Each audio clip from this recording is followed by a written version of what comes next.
Despite Donald Trump's constant denials of Russian collusion, a profound geopolitical realignment appears to be underway as the Kremlin has officially signaled its approval of the Trump administration's emerging national security strategy.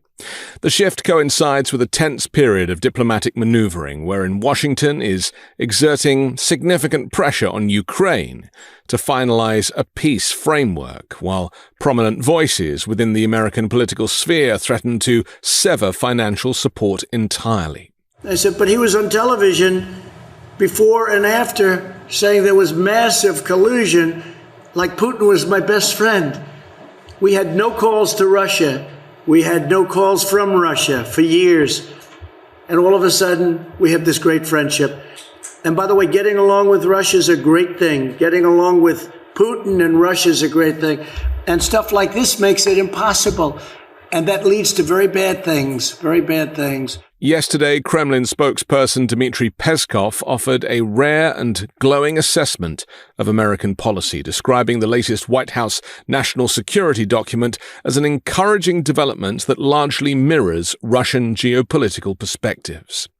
This praise follows the release of a strategy paper on Friday in which the Trump regime sharply criticized the European Union, suggesting the bloc faces the risk of civilizational erasure, while simultaneously advocating for a rapprochement with Moscow. The adjustments that we see correspond in many ways to our vision, Peskov stated, noting with approval the Trump regime's inclination toward dialogue and building good relations.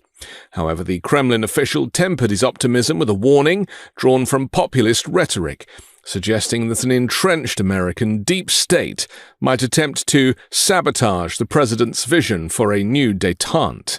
This warming rhetoric serves as the backdrop for an intense behind-the-scenes push to end the war in Ukraine.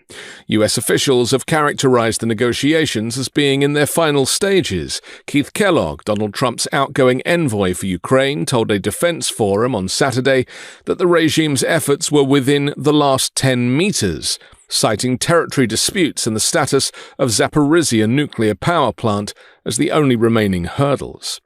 Despite the optimism projected by American officials, the reality on the ground suggests a stalemate. Diplomatic sources indicate that neither Kiev nor Moscow is prepared to sign the current framework proposed by Trump's negotiating team. The past week saw a flurry of high-level shuttle diplomacy with Trump's envoys and property developers Steve Witkoff and Jared Kushner visiting Moscow, followed